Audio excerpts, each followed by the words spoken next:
நோன்பை முறிக்கும் 7 காரியங்கள். இந்த 7 விஷயத்தை ஒருபோதும் நீங்க செஞ்சிடாதீங்க. ரமதானுடைய காலங்கள்ல நோன்பு வைத்துக் கொண்டு இந்த விஷயங்கள் நீங்க செய்தீங்க சொன்னா நோன்பை முறித்து விடும். முதலாவது, வேண்டுமென்றே சாப்பிடுவது, வேண்டுமென்றே குடிப்பது. ஒரு மனிதன் அறியாம சாப்பிட்டாரு, தெரியாம நோன்பு வச்சுக்கிறேன் நினைவில்லாம திடீர்னு சாப்பிட்டாரு, அதற்கு பிறகு யோசனை வருது சொன்னா அதனால மறதியால் சாப்பிட்டதுனால நோன்பு ஒருபோது முடியாது இன்ஷா அல்லாஹ். இரண்டாவதாக, கணவன் மனைவி உடலுறவில் ஈடுபடுவது. இந்த மாதிரி கணவன் மனைவி சேரக்கூடாது. ரமதானுடைய காலத்துல ஏதோ ஒரு நேரத்துல சேர்றது கிடையாது, பகல் நேரத்தை நோன்பு வைத்துக் கொண்டு சேரக்கூடாது. இதனால நோன்பு முடிச்சதுக்கு ஒரு கதாவும் செய்ய வேண்டும். அதே சமயத்தில் கஃபாரா என்று சொன்னால் தொடர்ந்து 60 நாட்கள் நோன்பு வைக்க வேண்டும், அல்லது 60 மிஸ்கின்களுக்கு உணவு கொடுக்க வேண்டும். இது இரண்டாவது.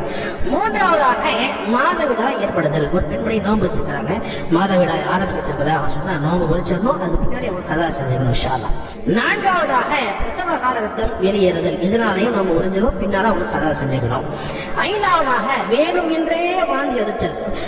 தானாக வாந்தி வந்துருச்சு அப்படின்னு சொன்னா அது பிரச்சனை கிடையாது, நோம்பு முடியாது. உதாரணம் சாப்பிட்டு இருப்பாரு, அது ஒத்து போகாம இருந்திருக்கலாம், அப்ப திடீர்னு அவருக்கு வாந்தி வந்துருச்சு, தானாக வந்துருச்சு என்பதாக சொன்னா அதனால நோம்பு முடியாது. அவர் வேணுமென்றே ஒரு மனிதர் வாந்தி எடுக்கிறாரு என்பதாக சொன்னா அந்த நேரத்தில் நோம்பு முடிந்துவிடும்.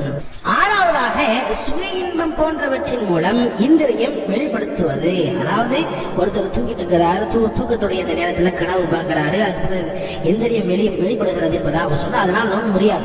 வேணும் என்றே சுய இன்பத்தின் மூலமாக அவர் இந்திரியத்தை வெளிப்படுத்துகிறாரு என்பதாக சொன்னார், இதனாலையும் நோம்பு முடிந்துவிடும். ஏழாவதாக, நரம்பு வழியாக சத்தூசி போன்றவற்றை உட்கொள்ளுதல். அதாவது சத்தூசி உடம்புல தாக்கத்து வர்றதுக்காக வேண்டிய, உடம்புல சக்தி வருவதற்காக வேண்டிய ஊசி போடுறாரு என்பதாக சொன்னா அந்த நேரத்துல நோம்பு முடிந்து போகும். இதே சமயத்தில் நம்ம ஒரு விஷயத்தை இங்க விளங்கிடணும். அதாவது வெறும் ஊசி இன்ஜெக்ஷன் ஒருத்தர் போறார், நோய்க்கு ஒரு இன்ஜெக்ஷன் ஒருத்தர் போறார் என்பதாக சொன்னா அதனால நோம்பு நிச்சயமாக முடியாது. ஆனால் தொண்டை வழியாக எந்த விதமான விஷயங்களும் உள்ள போகக்கூடாது, மாத்திரை போகக்கூடாது, உணவு போகக்கூடாது, தண்ணி போகக்கூடாது. ஆனா இன்ஜெக்ஷன் நம்ம போட்டுக்கலாம், ஆனா இன்ஜெக்ஷன்லயும் சத்து ஊசி என்பது அது நிச்சயமாக போடக்கூடாது. இதே மாதிரி நோம்பு வைத்துக் கொண்டு ட்ரிப்ஸ் நம்ம ஏற்றக்கூடாது. அல்லாஹ் நம் அனைவருக்கும் விளங்க செய்வானாக. ஆமீன்.